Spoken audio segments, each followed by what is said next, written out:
The basic math of business tells us that if people want to buy your product, you should manufacture as many as you possibly can. Yet some of the most profitable brands on earth do the exact opposite. They deliberately make it incredibly difficult to give them your money. You see this tactic everywhere. High-end streetwear labels drop a few hundred shirts that sell out in seconds.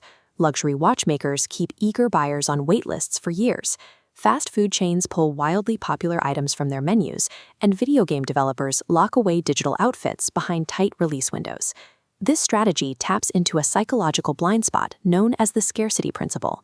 When an item appears rare or hard to get, our brains bypass standard logic and automatically assume it must be highly valuable. That reflex is wired deep in our evolutionary biology. Our ancestors survived by aggressively competing for resources that were actually in short supply, like seasonal food or secure shelter. Today, marketers weaponize that same ancient survival instinct to sell sneakers and coffee. The physical product sitting on the shelf hasn't changed at all. By simply restricting access, they manipulate your perception of its worth, and perception drives profit.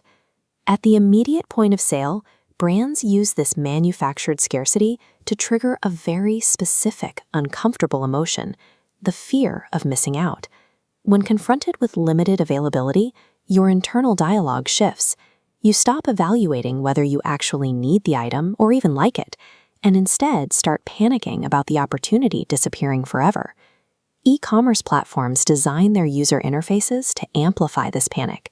They highlight bright red text warning you that there are only 2 items left in stock, or push active notifications claiming 15 other people are looking at this right now. They add countdown timers taking away the seconds on a flash sale. These strict digital deadlines pile on the pressure, forcing shoppers to make rapid, irrational decisions to secure the purchase before the clock hits 0. In these digital storefronts, the retailer is actively monetizing your anxiety over waiting, rather than simply fulfilling a consumer demand. Stepping back from the digital cart, brands apply this same pressure on a macro scale using the calendar. They create intense anticipation by guaranteeing that a product will only be available for a few weeks out of the year. Every autumn, millions line up for seasonal coffee flavors, and in December, routine household items are swapped into holiday packaging. Buying these items becomes a cultural tradition, precisely because the window to participate closes so quickly. The fashion and streetwear industries push this even further with drop culture. They announce the exact minute a heavily restricted batch of clothing will go on sale, engineering a massive spike in concentrated demand. The inevitable result is an immediate sellout, followed by units appearing on resale markets for thousands of dollars. Those eye-watering secondary prices and the social media frenzy surrounding them act as massive, free advertising. By intentionally making fewer shirts or shoes than people want to buy, companies construct a high-status aura that fuels long-term desire far better than if the items were always sitting in unlimited supply on a rack. At the apex of retail, luxury brands adopt extreme restriction as their entire business model. They rarely compete on basic utility, relying entirely on exclusivity. You cannot simply walk into a boutique and buy their most famous handbags or timepieces. You must be invited to join a years-long waitlist, and the most coveted items are strictly reserved for clients with long histories of exorbitant spending.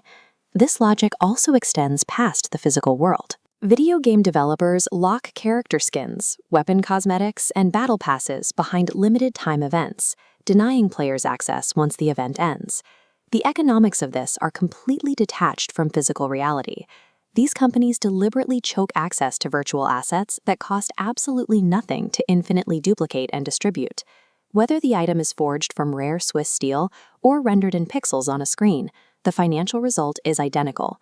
The prestige and the profit are manufactured entirely by telling the customer no.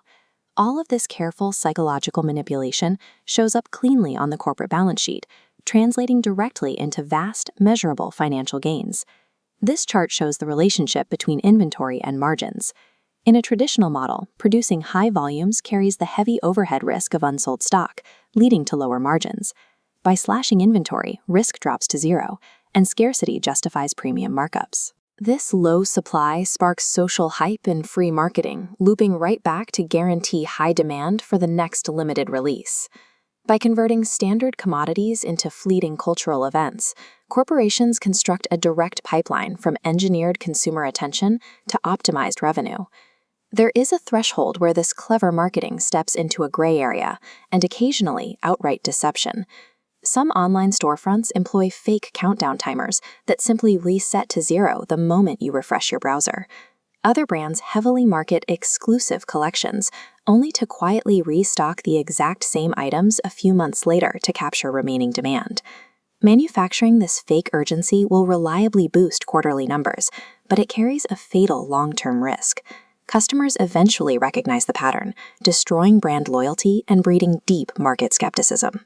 You can defend against this by asking a simple question the next time a checkout screen tries to rush you. If this exact item was permanently available in unlimited quantities, would you still be rushing to buy it? In a retail landscape driven by restriction, the product itself is often just the bait. Your focused, urgent attention is the true rare resource, and there's a billion-dollar industry dedicated to harvesting it.